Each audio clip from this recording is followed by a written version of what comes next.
वक्त की बड़ी खबर जान लीजिए आप। लखनऊ में इस वक्त की बड़ी खबर, यूपी के लिए अमित शाह को पर्यवेक्षक बनाया गया है। उत्तराखंड के लिए राजनाथ सिंह को पर्यवेक्षक बनाया गया है। सरकार गठन करना है बीजेपी को और ऐसे में उत्तर प्रदेश के लिए अमित शाह पर्यवेक्षक बनाए गए हैं। उत्तराखंड के लिए राजनाथ सिंह को पर्यवेक्षक बनाया गया है। मुख्यमंत्री का चयन होना है और उसके बाद नई सरकार का गठन। हम सीधे रुख करते हैं, मेरे साथ मेरे सहयोगी नीरज पांडे इस वक्त मौजूद हैं। जानते हैं नीरज से क्या अपडेट है। नीरज, आपको मेरी आवाज मिल रही है?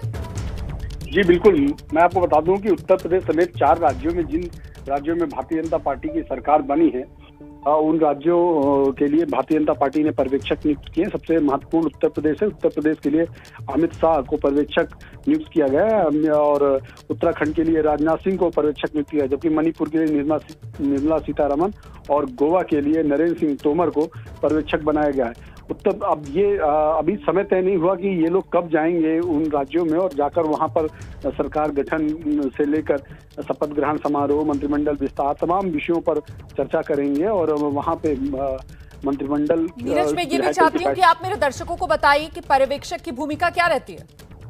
दरअसल रोमाना, पर्यवेक्षक केंद्रीय टीम नियुक्त करती है। केंद्र की तरफ से एक व्यक्ति पर्यवेक्षक बनकर जब जाता है तो उस राज्य में विधायक दल की बैठक जो होती है उसमें केंद्र की तरफ से जो बातें रखी जाती है उनको वो रखते हैं और विधायक दल की बैठक में जो चयन होता है नेता का, उस नेता की घोषणा करते हैं। दरअसल पर्यवेक्षक की भूमिका जो होती है एक गार्जियन की होती है, एक मुखिया की होती है कि उन गार्जियन और उन मुखिया के सामने सभी जो प्रक्रियाएं हैं जो लोकतंत्र में विधायक दल की बैठक में नेता का चयन और नेता के चयन के बाद नेता के शपथ ग्रहण कार्यक्रम की रूपरेखा, इन सभी विषयों का जो काम होता है वो पर्यवेक्षक का होता है। तो अब उत्तर प्रदेश की जो पूरी जिम्मेदारी है वो अमित शाह के पास है और अमित शाह को पर्यवेक्षक इसीलिए बनाया गया है कि अमित शाह उत्तर प्रदेश को बहुत अच्छे से समझते हैं और उत्तर प्रदेश में काफी दिनों से वो सक्रिय रहे हैं। इस चुनाव में भी अमित शाह की बहुत अहम भूमिका रही है। बिल्कुल नीरज, जरा रुक कर लेते हैं। हमारे साथ हमारे सहयोगी विकास भदौरिया भी इस वक्त मौजूद हैं और जरा विकास से ये समझने की कोशिश करते हैं। विकास, जिस तरीके से वो चारों चुनावी राज्य जहां पर बीजेपी को बम्पर जीत मिली है उनके लिए केंद्रीय पर्यवेक्षकों के नाम का ऐलान हो गया है, लेकिन उत्तर प्रदेश के लिए अमित शाह को पर्यवेक्षक बनाया जाना, इसके मायने विकास? ये देखिए, इसके बड़े मायने हैं। जाहिर तौर पर 2014 से देखें, 2014 के लोकसभा चुनाव से लेकर 2017 का विधानसभा चुनाव, फिर 2019 का लोकसभा चुनाव और अब 2022 का विधानसभा चुनाव, चारों चुनाव अमित शाह की देखरेख में संपन्न हुए और चारों बार बीजेपी ने वहां पर बहुमत के साथ साथ प्रचंड जीत दर्ज की है। और ये एक तरह से डोमेन है अमित शाह का, जो वो माइक्रो मैनेजमेंट है, लेकिन उत्तर प्रदेश पर उनकी जो मास्टरी है वो बेजोड़ है। और यही वजह है कि अमित शाह को इस चुनाव के जीत का सेहरा भले योगी के और मोदी के सर बंधा हो, लेकिन जो इलेक्शन मैनेजमेंट का सेहरा है वो गृह मंत्री अमित शाह के सिर पर बंधा है। विधायक दल की बैठक में औपचारिक रूप से नेता का चुनाव होना है। योगी आदित्यनाथ घोषित मुख्यमंत्री के उम्मीदवार हैं, केवल एक औपचारिकता भर है, लेकिन वहां पर केंद्र की तरफ से अमित शाह को पर्यवेक्षक इसलिए बनाया गया है ताकि वो आने वाली सरकार की रूपरेखा, भविष्य की जिम्मेदारी, विधायकों के इस संख्या बल के साथ सरकार और संगठन के बीच समन्वय बना रहे, उसकी वहां पर एक तरह से जिसको कहते हैं कि संदेश रखेंगे, ताकि आने वाले 5 साल की में जो सरकार चलनी है वो संदेश और सूत्र के आधार पर आगे बढ़ सके, चल सके, जनता की आकांक्षाओं को पूरा कर सके। बिल्कुल, आप बड़ी जानकारी दे रहे हैं। हम सीधे रुख करते हैं। इस वक्त मेरे साथ मेरे सहयोगी पंकज झा भी मौजूद हैं। पंकज के पास चलते हैं और उनसे समझने की कोशिश करते हैं कि उत्तर प्रदेश के लिए जिस तरीके से पर्यवेक्षक की महत्वपूर्ण भूमिका अमित शाह को यह जिम्मेदारी दी गई है, ऐसे में खुद बीजेपी की तरफ से, प्रधानमंत्री मोदी की तरफ से और अमित शाह की तरफ से यह बार बार दोहराया गया कि साहब 2024 का रास्ता जो है वो उत्तर प्रदेश 2022 से ही होकर गुजरेगा और उसी कड़ी में इस फैसले को भी जोड़कर देखा जाना चाहिए। पंकज जी हाँ रोमाना, देखिए इसमें तो कोई दो राय नहीं है कि सबको पता है कि विधायक दल का नेता कौन होगा, यूपी के अगले मुख्यमंत्री कौन होंगे, ये सबको पता है। ये महज औपचारिकता है। लेकिन जिस तरीके से पिछले कुछ महीनों से अगर आप देखिए योगी आदित्यनाथ और प्रधानमंत्री नरेंद्र मोदी की वो फोटो जिसमें उन्होंने कंधे पर हाथ रखा है पीएम ने योगी आदित्यनाथ के, और इसके बाद जो दिल्ली और लखनऊ के बीच तमाम चर्चा होती रही है अमित शाह और योगी आदित्यनाथ के रिश्तों को लेकर राजनीति में, तो एक बड़ा मैसेज देने की मैसेज दिया जा रहा है ये उनको पर्यवेक्षक बनाकर, जो विकास की ये बात कह रहे थे कि 2014 के लोकसभा चुनाव से लेकर अब तक वो पार्टी के प्रभारी रहे या अध्यक्ष भी रहे, तभी यूपी का सारा कामकाज और चुनाव प्रबंधन वही देखते रहे। तो एक मैसेज है कि योगी आदित्यनाथ यूपी में चेहरे हैं, लेकिन पार्टी और संगठन की तरफ से अगर देखें तो अमित शाह का भी रिकॉग्निशन है और वो आगे भी देखते रहेंगे। 2024 का लोकसभा चुनाव भी उन्हीं के कुशल प्रबंधन में लड़ा जाएगा। इस तरह का एक मैसेज देने की जरूरत है और इसीलिए उनका नाम पर्यवेक्षक के तौर पर किया गया है। ये दरअसल बहुत महत्वपूर्ण संदेश है जो पार्टी की तरफ से साफ तौर पर दिया गया है। अमित शाह की भूमिका उत्तर प्रदेश की राजनीति में पर्यवेक्षक जैसे महत्वपूर्ण पद के लिए अमित शाह का नाम जो पार्टी ने तय कर दिया है। देखिए, उत्तर प्रदेश में बीजेपी की धमाकेदार जीत हुई है और इस जीत के बाद अब सबको इंतजार किस बात का है? सभी को इंतजार है योगी आदित्यनाथ के शपथ ग्रहण समारोह का। जो जानकारी मिल रही है सूत्रों के हवाले से, उसके मुताबिक होना यह है कि होली के बाद या तो 20 तारीख या फिर 21 तारीख, तो 20 या 21 मार्च में से किसी एक दिन लखनऊ में शपथ ग्रहण समारोह हो सकता है और भव्य शानदार शपथ ग्रहण समारोह करने की तैयारी में है बीजेपी। कुल मिलाकर क्या है शपथ ग्रहण के लिए बीजेपी की योजना? कौन कौन नए चेहरे मंत्रिमंडल में शामिल किए जा सकते हैं? मंत्रिमंडल से किसका पत्ता कट सकता है? दिखाते हैं आपको शानदार जीत, शपथ ग्रहण जोरदार पर हमारी स्पेशल रिपोर्ट। यूपी में प्रचंड जीत के बाद दिल्ली के सियासी गलियारों में योगी ही योगी दिख रहे हैं। कल से आज तक दिल्ली में योगी का मुलाकातों का योग बना हुआ है। कल योगी पीएम मोदी से मिले, गृह मंत्री अमित शाह से मिले, बीजेपी अध्यक्ष जेपी नड्डा से मिले और आज राष्ट्रपति कोविंद ने योगी से मुलाकात की। बीजेपी के बड़े बड़े नेताओं से भी योगी ने आज जीत की बधाइयां ली। मुलाकातों के इस दौर से पहले यूपी में धमाकेदार जीत का जश्न बीजेपी ने होली के रंग से मनाया था और अब इसी तरह योगी सरकार के शपथ ग्रहण को बीजेपी ने बड़ा इवेंट बनाने की पूरी तैयारी की है। लखनऊ के इकाना स्टेडियम में शपथ ग्रहण की तैयारी है। यूपी के जिलों में एलईडी स्क्रीन लगाकर शपथ ग्रहण दिखाया जाएगा। बीजेपी शासित राज्यों के सभी मुख्यमंत्रियों को बुलाया जा सकता है। जीते गए विधायकों के घरों को सजाने का काम तो अभी से शुरू हो गया है। सूत्रों की माने तो सीएम के साथ 57 मंत्री शपथ ले सकते हैं। इनमें से 22 से 24 कैबिनेट मंत्री बनाए जा सकते हैं, जबकि 7 से 9 मंत्री स्वतंत्र प्रभार के हो सकते हैं। एबीपी न्यूज को जो जानकारी मिली है उसके मुताबिक होली के बाद 20 या 21 मार्च को लखनऊ में सीएम योगी शपथ ले सकते हैं। श्रीकांत जी मेरे साथ हैं। सर, सबसे पहले आपको बहुत बहुत बधाई इस बड़ी जीत के लिए कि 1 लाख वोट से ज़्यादा आप जीते हैं। इस बार टर्म 2 में प्राथमिकताएं क्या होंगी? बिजली, पानी, सड़क, स्वास्थ्य और शिक्षा और सुरक्षा, ये विकास की धुरी है। डे 1 से हमने इस पर काम किया। पूरी सरकार ने कितना बदला मेरा उत्तर प्रदेश 2017 से लेकर 22 तक कितना बदला, तो लोगों ने इसको महसूस किया। पहले बिजली आती नहीं थी 17 से पहले, और अब 17 से 22 तक का जो सफर रहा है लोगों का, अब बिजली जाती नहीं है। सर, जब आपने पार्टी ज्वाइन की तो बड़ी जोरदार चर्चा थी कि कम समय में आए हैं, इलेक्शन भी लड़ रहे हैं, जीत भी बड़ी मिल गई है, तो एक बड़ी जिम्मेदारी मिलेगी चुनाव के बाद। तो उस जिम्मेदारी को लेके, क्योंकि मंत्रिमंडल का गठन होने वाला है, पद को लेके मंत्रिमंडल में तमाम चर्चाएं हो रही हैं, कुछ फीडबैक आपको मिला हो, आप अपनी तरफ से कोई राय? जी नहीं, ऐसा कुछ नहीं है। और पद को मैं समझता हूँ कि पद उतना महत्वपूर्ण नहीं है जितना कि मिशन महत्वपूर्ण है। और भारतीय जनता पार्टी का मिशन है राष्ट्र निर्माण का और सबको साथ लेके चलने का। जो भाई बंधु हमारे पीछे छूट रहे हैं विकास में, उनको साथ आगे लेके चलने का। इसमें पद एक पड़ाव हो सकता है, एक साधन हो सकता है, लेकिन वो मिशन पूरा होना बहुत जरूरी है। श्री योगी आदित्यनाथ जी को उत्तर प्रदेश का मुख्यमंत्री नियुक्त किया है। सीएम पद पर तो योगी ही होंगे, ये तो सब जानते हैं, लेकिन डिप्टी सीएम पद इस बार किसे मिलेगा? सरकार में मंत्री कौन कौन बनेगा? इस पर कयासों का दौर जारी है। सूत्रों के मुताबिक डिप्टी सीएम दिनेश शर्मा इस बार योगी के मंत्रिमंडल से बाहर हो सकते हैं। उन्हें पार्टी संगठन में जिम्मेदारी मिल सकती है। इस बार हारने वाले केशव मौर्य को भी पार्टी कुछ अलग नई जिम्मेदारी दे सकती है। पार्टी प्रदेश अध्यक्ष स्वतंत्र देव सिंह को इस बार कोई बड़ी भूमिका दी जाएगी। महिला वोटरों के दम पर यूपी में डंका बजाने वाले योगी अपने मंत्रिमंडल में बेबी रानी मौर्य को डिप्टी सीएम बना सकते हैं। सूत्रों के हवाले से बीजेपी के बड़े ब्राह्मण चेहरे ब्रजेश पाठक भी डिप्टी सीएम की रेस में हैं। साफ है कि डिप्टी सीएम से लेकर मंत्रिमंडल के चेहरों पर जोरदार मंथन चल रहा है।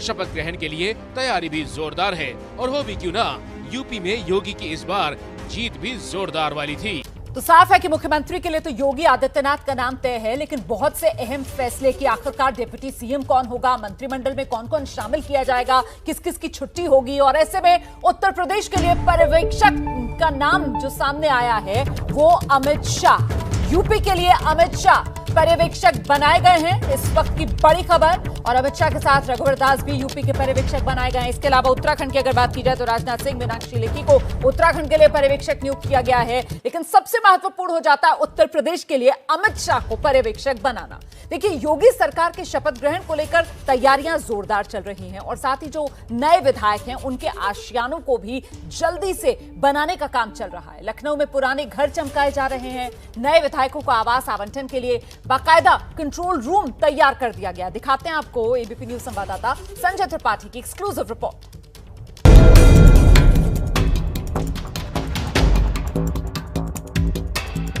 कहीं पुताई चल रही है तो कहीं सफाई, कहीं मरम्मत है तो कहीं निर्माण के लिए मापने का काम। ये तैयारी है योगी सरकार के विधायकों को ठहराने की। दरअसल विधानसभा जीतकर लखनऊ आने वाले विधायकों को आवास आवंटन और उनके मकानों को चमकाने का काम तेज हो गया है। मैं इस वक्त ओसीआर बिल्डिंग में खड़ा हूं, जहां की तस्वीर आपको दिखाऊंगा कि नवागंतुक विधायकों के लिए जो तैयारियां हैं विधायक आवास में वो शुरू हो चुकी हैं।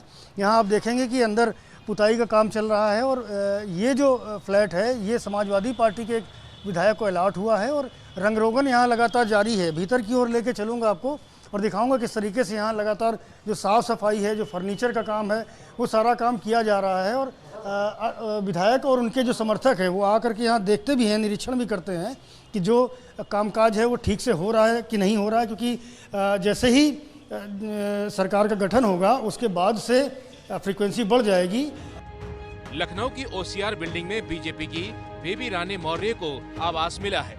यहाँ भी इंतजाम किए जा रहे हैं। 18वीं विधानसभा गठित हुई है जिसमें नए हमारे माननीय विधायक गण आ रहे हैं, तो उनके लिए करीबन 5 आवास अभी तक हम लोगों ने रेडी करके उनको कब्जा देने का काम किया है और उससे कब्जा देने के पश्चात उनको फर्नीचर के साथ सज्जा की सामग्री की प्रोसेस चल रहा है। उनको विदिन 15 दिन में सब कंप्लीट करके सारे मकान दे दिए जाएंगे। ओसीआर बिल्डिंग में कुल कितने आवास है जिनमें विधायक रहते हैं? अभी वर्तमान में 20 विधायक रह रहे हैं और 24 विधायकों का आवंटन और हुआ है यहाँ पर। लखनऊ में विधायकों को ठहराने की जगह चमकाई जा रही है, तो जीते हुए विधायकों को ये आवास आराम से मिल जाए, यानी कोई दिक्कत न हो, इसके लिए कंट्रोल रूम भी तैयार हो गया है। लखनऊ के दारुल शफा में विजयी विधायकों के लिए ये कंट्रोल रूम बनाया गया है। 2022 का विधानसभा चुनाव जीतकर लखनऊ आने वाले विधायकों के लिए दारुल शफा में खास इंतजाम किए गए हैं। रेड कारपेट बिछा हुआ है और विधायक जो भीतर आ रहे हैं उनके लिए बाकायदे कंट्रोल रूम की व्यवस्था की गई है। ये कंट्रोल रूम को बनाने का मकसद ये है कि जो भी विधायक यहाँ आएँ उनको जो सरकारी आवास दिए जाने की व्यवस्था है वो आवास किस तरह से दिया जाएगा, और अगर फिलहाल आवास उपलब्ध नहीं है तो फिर उनके रुकने का क्या इंतज़ाम है। यहाँ मैं भीतर लेके चलूँगा और दिखाऊँगा अलग अलग हेल्प डेस्क बनाई गई है कि जो भी विधायक आएँ या उनके प्रतिनिधि आएँ उनको बाकायदे पूरी जानकारी दी जाए। और आप देख सकते हैं कि क्षेत्र संख्या का ब्यौरा दिया गया है। सभी पर जो डेस्क बनी हुई हैं उन पर क्षेत्र संख्या 1 से लेकर 104 तक, 105 से लेकर 204 तक। तो इस तरह से आप देखेंगे 403 विधानसभा के लिए पूरे अलग अलग 4 हेल्प डेस्क बनाए गए हैं। दरअसल हारे हुए विधायकों को आवास छोड़ने के लिए 15 दिन का मौका दिया जाता है। ऐसे में जीते हुए विधायकों के लखनऊ पहुंचने पर उन्हें अलग अलग जगह गेस्ट हाउस में रोकने के इंतजाम किए जा रहे हैं। 20 या 21 मार्च को लखनऊ में सीएम योगी का शपथ ग्रहण हो सकता है।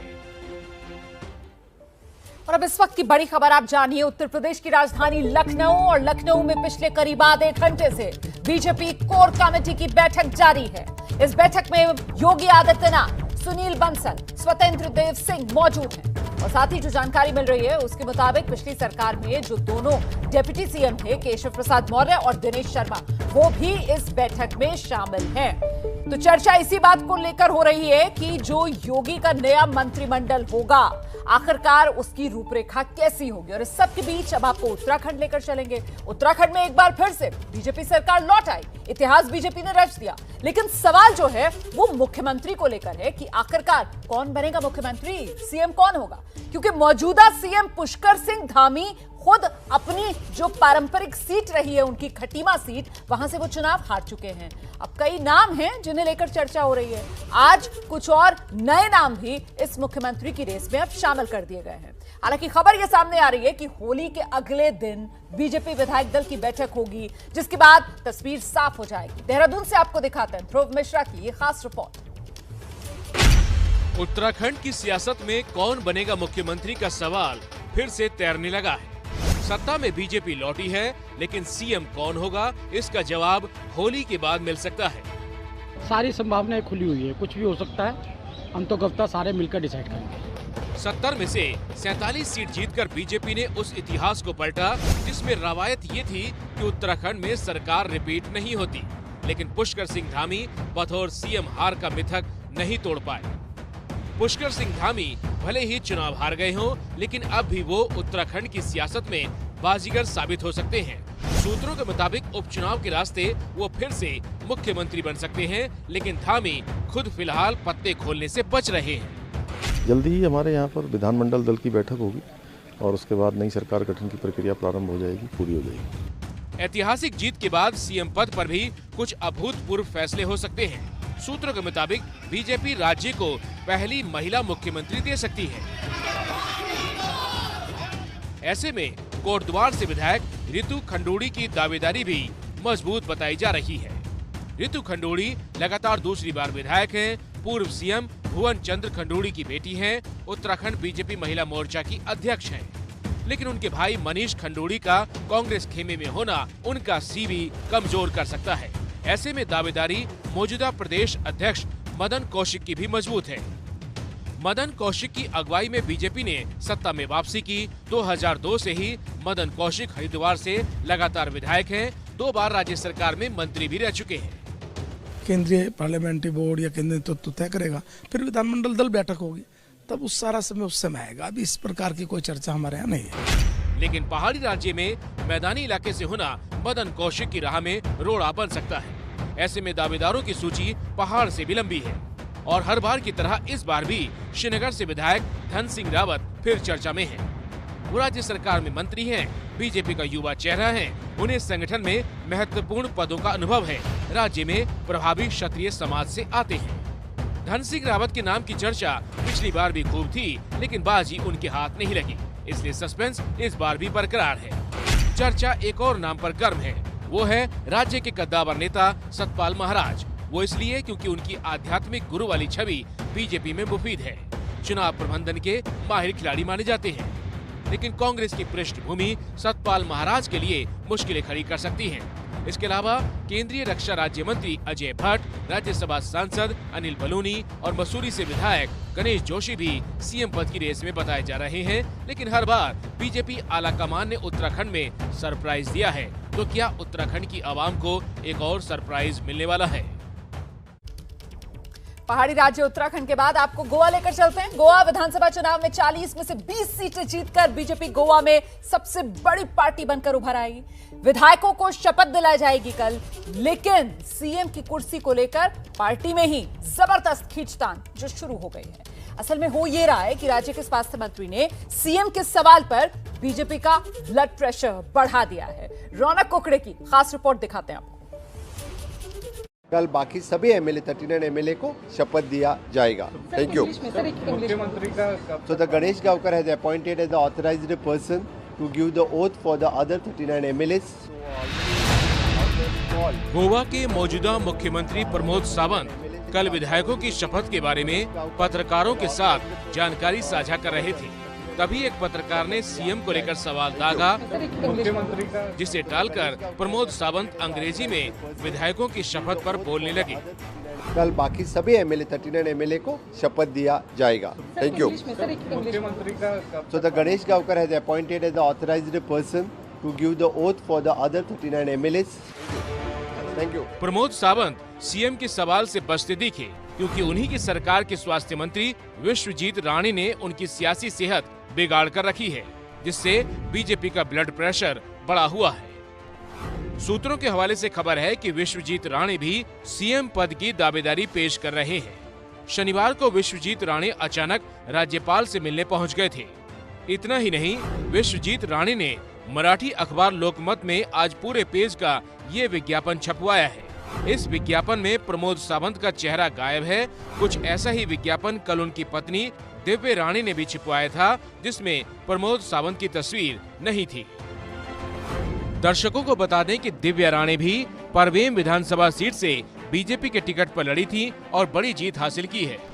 वैसे विश्वजीत राणे 2019 में जब मनोहर पर्रिकर का निधन हुआ था, तब भी गोवा के सीएम पद के लिए दावेदारी पेश कर चुके हैं।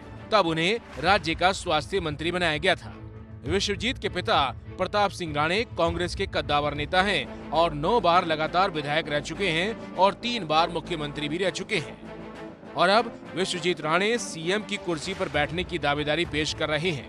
सूत्रों के मुताबिक उन्होंने प्रमोद सावंत को अपना नेता मानने से भी इनकार कर दिया। बीजेपी की मुश्किलें यही खत्म नहीं होती। पंजिम सीट से विधानसभा का चुनाव जीत चुके बाबूश मोन्सेरात भी पार्टी से नाराज बताए जा रहे हैं। बाबूश का कहना है कि चुनाव के वक्त बीजेपी के कार्यकर्ताओं ने उनका साथ नहीं दिया।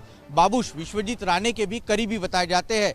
बाबूश और विश्वजीत ने अगर बगावत की तो आशंका जताई जा रही है कि 5 से 7 विधायक टूटने की आशंका है। यूक्रेन में छिड़े महाजंग की ये सबसे ताजा तस्वीर है। सड़क पर अचानक हुए मिसाइल हमले में ये शख्स घबरा के भागने लगा। तस्वीरें कीव से आई हैं। सड़क पर हुए मिसाइल हमले की ये तस्वीर पास लगे सीसीटीवी कैमरे में रिकॉर्ड हो गई।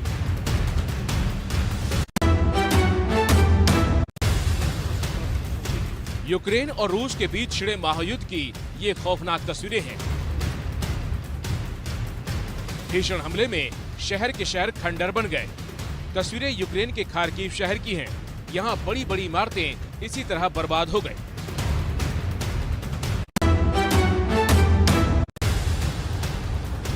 यूक्रेन के कई शहर रूस की भीषण गोलीबारी के शिकार हुए। ताजा तस्वीरें यूक्रेन के खार्किव शहर से आई हैं। यहाँ बचाव दल इसी तरह इमारतों में लगी आग को बुझा रहे हैं।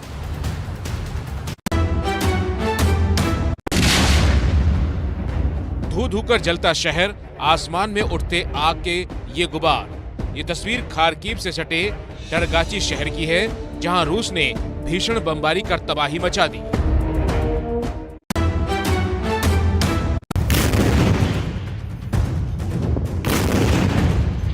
रूस के ये सैनिक यूक्रेनी सेना के ठिकानों को निशाना बना रहे हैं। एक के बाद एक ये डीपीआर ग्रेनेड लॉन्चर यूक्रेनी ठिकानों को तबाह कर रहे हैं।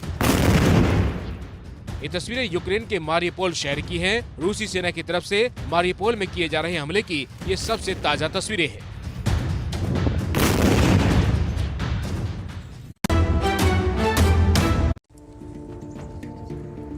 इस बर्बाद इमारत को देखिए। यहाँ हर तरफ बच्चों के सामान टूटे फूटे दिख रहे हैं। दरअसल ये यूक्रेन में खार्किव का बच्चों के लिए एक स्कूल है। यहाँ रूसी हवाई हमले में सब कुछ बर्बाद हो गया। अच्छी बात बस ये रही कि समय रहते यहाँ बच्चों को पहले से ही निकाल लिया गया था।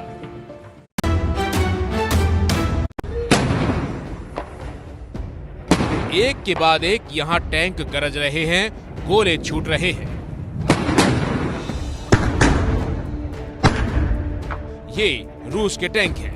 रूसी सेना ने अपना ये वीडियो जारी कर दिखाया कि कैसे वो यूक्रेन पर ताबड़तोड़ अटैक कर रहे हैं।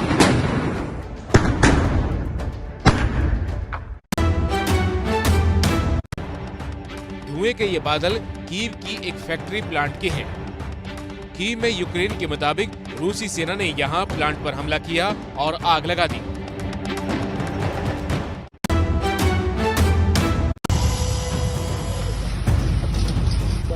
रूसी हमले से धधक रही हैं कीव की ये इमारतें।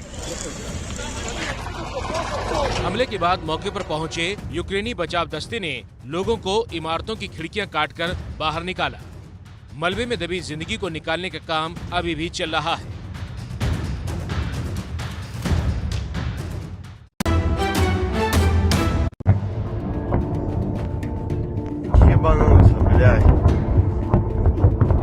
रॉकेट हमलों से दहल उठा ये शहर।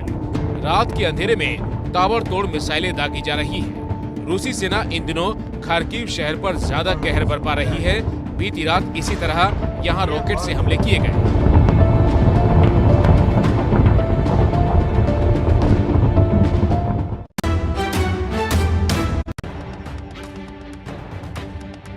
टॉप एंगल से बने इस वीडियो में जो धुआं उठता आपको दिख रहा है वो उस गोदाम की आग से निकला जिसमें यूक्रेन के लोगों का खाना रखा था।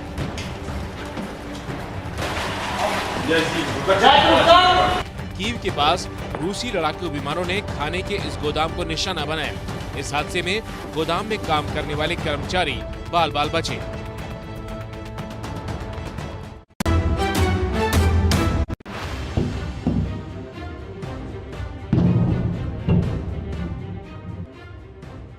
शहर में तबाही मचाने वाले ये धमाके सुनिए। यूक्रेन के मारियोपोल शहर में रूसी सेना इसी तरह कहर बरपा रही है। पूरा का पूरा शहर जैसे जल रहा है। रूसी टैंक रिहायशी इमारतों को भी निशाना बना रहे हैं। ऐसे ही एक वीडियो में रूस का एक आरएफ टैंक एक रिहायशी इमारत पर गोले दागता दिखा।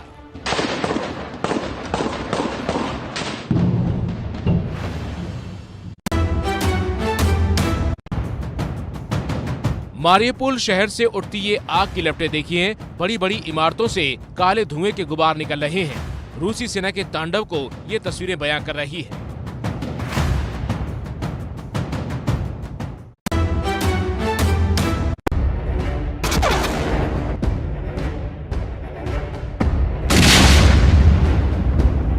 ड्रोन कैमरे से बनाए गए इस वीडियो में आपको आग के गोले वाला धमाका दिखेगा। ये वीडियो यूक्रेनी सेना ने जारी किया है और दावा किया है कि वो इसी तरह रूसी सेना को निशाना बना रही है।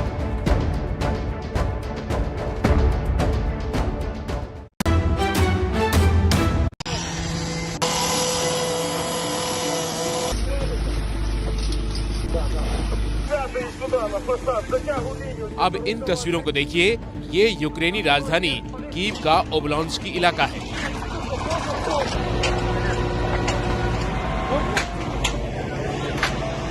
यहाँ इस बहुमंजिला इमारत पर अटैक हुआ जिसमें 2 आम लोगों की मौत हो गई। 10 से ज्यादा घायल हुए हैं। देखिए कैसे बिल्डिंग में फंसे घायल को सीढ़ियों की मदद से निकाला जा रहा है।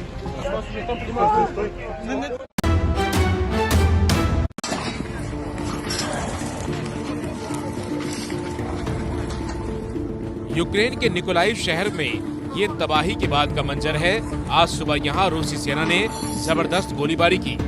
अभी भी निकोलाइव में कई नागरिक मलबे में दबे हैं।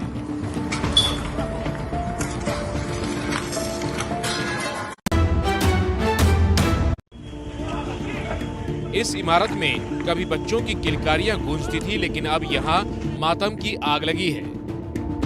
ये तस्वीरें यूक्रेन की राजधानी कीव की हैं। कीव पर कब्जा करने के लिए रूसी सेना ने हमले और तेज किए हैं। कीव पर कब्जा यानी यूक्रेन की हार मानी जाएगी।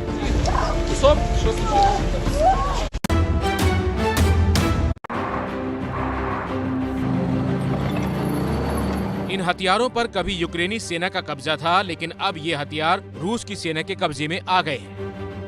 रूस की स्पेशल मिलिट्री ऑपरेशन के बाद यूक्रेनी सेना की ये बख्तरबंद गाड़ियां और टैंक सड़कों पर इधर उधर बिखरे पड़े हैं।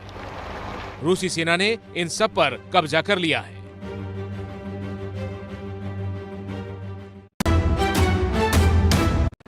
यूक्रेन में मारियोपोल के अस्पताल की ये तस्वीरें हैं।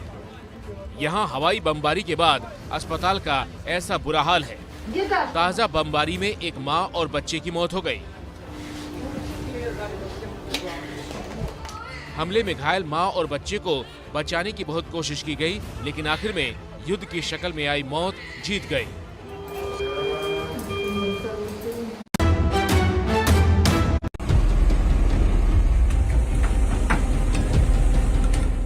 टूटी दीवार से ये जो निकल रहा है ये रूस का एक बम है। रूसी सेना ने यूक्रेन के चरनीहिव में रिहायशी इलाकों पर हवाई हमले किए, खूब बम बरसाए। उन्हीं में से ये एक बम है जो फटा नहीं। बाद में बचाव दस्ते ने इस बम को नष्ट किया।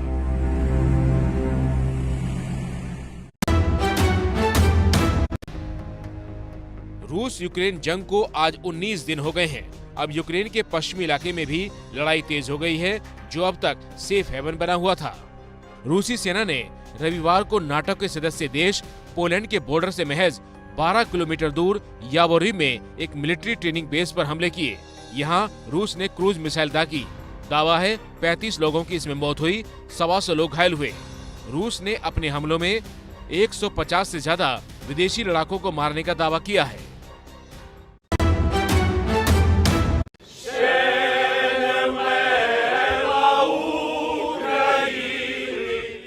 युद्ध की बमबारी के बीच संगीत की आवाज यूक्रेन के लीव में गूंज रही है। ये यूक्रेन के ओपेरा गायक हैं। अपने देश के लोगों का हौसला बढ़ाने के लिए इन गायकों ने यूक्रेन का राष्ट्रगान गाया और रूस के खिलाफ आवाज बुलंद की।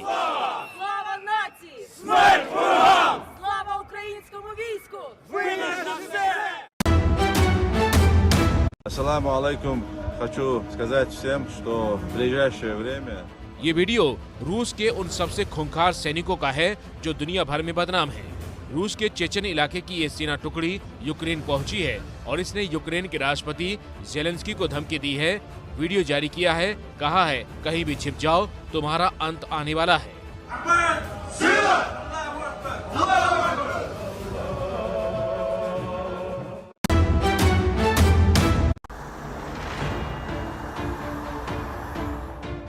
यूक्रेन की सड़कों पर गाड़ियों का ये काफिला सोशल मीडिया पर चर्चा में है। दरअसल यूक्रेन के ये वो लोग हैं जो रूस के हमले का समर्थन कर रहे हैं। इनकी गाड़ियों पर Z साइन बना है, जो रूसी सेना की गाड़ियों पर भी बना रहता है। इन लोगों का मानना है कि रूस के यूक्रेन पर कब्जे से उन्हें फायदा होगा।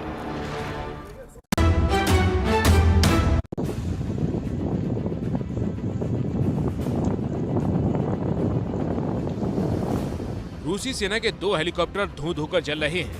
यूक्रेन ने खिर्सन में रूस के 2 हेलीकॉप्टरों को मार गिराया। खिर्सन में मैदानी इलाके में रूसी सेना के हेलीकॉप्टर की जलती हुई तस्वीरें आई। РФ, ТДД, номера.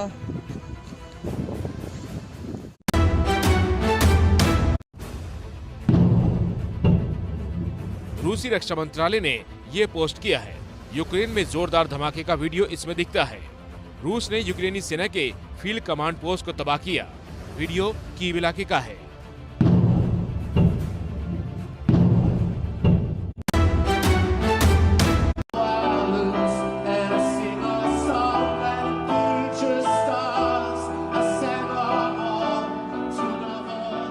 संगीत के साथ गाना गाता ये शख्स ब्रिटेन का है और जगह यूक्रेन के पड़ोसी देश रोमानिया की है। यहाँ स्टेशन पर यूक्रेन से भागकर जान बचाने के लिए जो लोग पहुँच रहे हैं, उन्हीं का हौसला ये शख्स ऐसे बढ़ा रहा है।